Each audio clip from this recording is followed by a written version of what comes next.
நான் முன்னாடி பார்த்த ஒரு சம்பவம், ஒரு மனிதர் ஒரு ஆபாசமான ஒரு வலைதளம், அதுல வரக்கூடிய பதிவுகளை சப்ஸ்கிரைப் பண்ணிருக்கிறாரு. என்னுடைய போனுக்கு அவங்க பதிவு பண்ண வந்து சேரணும் அப்படின்னு சொல்லிட்டு.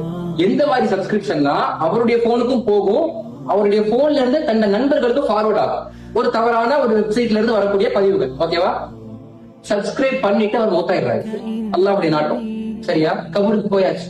ஆனா அவரோட போன்ல இருந்து அந்த வீடியோக்கள் மவுட் ஆனதுக்கு அப்புறமும் நண்பர்களுக்கு ஃபார்வர்ட் ஆயிட்டு. அப்ப அந்த வலைதளத்தை கான்டாக்ட் பண்ணி இதை ஸ்டாப் பண்ணுங்கன்னு சொன்னா அவர் எவ்வளவு காலம் அந்த சப்ஸ்கிரிப்ஷன் போட்டாரோ எங்களால அதை ஸ்டாப் பண்ண முடியாது அப்படின்னு சொல்லி கையை வச்சுட்டாங்க. அப்ப கபருக்கு போன பிறகும் தீமைகளை என்ன பண்றாங்க? மக்கள் சம்பாதிக்கிறாங்க. அவுதுபில்லாஹ், அல்லாஹ் நம்மளை பாதுகாக்கும். அல்லாஹ்வுக்காக நீங்கள் இது நாள் வரை ஏதாவது உங்க சோசியல் மீடியா உங்களுடைய பேஜ்ல மியூசிக்கல் கண்டென்ட்டோ அல்லது ஹராமான கண்டென்ட்டோ நீங்க போட்டிருந்தீங்கன்னா அல்லாஹ்வுக்காக டெலீட் பண்ணிடுங்க. என்னைக்கு நமக்கு மௌத்து வரும் நமக்கு யாருக்குமே தெரியாது. என்னைக்கு நமக்கு மௌத்து வரும்னு தெரியாது. இன்னைக்கு இருக்கிறோம், இந்த ஜும்மாவுக்கு அப்புறம் ஹயாதா இருப்போமா யாருக்குமே தெரியாது.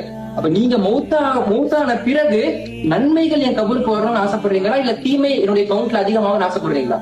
அப்ப உங்களோட ஸ்டேட்டஸ், உங்களோட ஸ்டோரி, உங்களோட போஸ்ட் எல்லாத்துலயும் இசை இல்லாம பார்த்துக் கொள்ளுங்க. நீங்க பதிவிடுற விஷயங்களை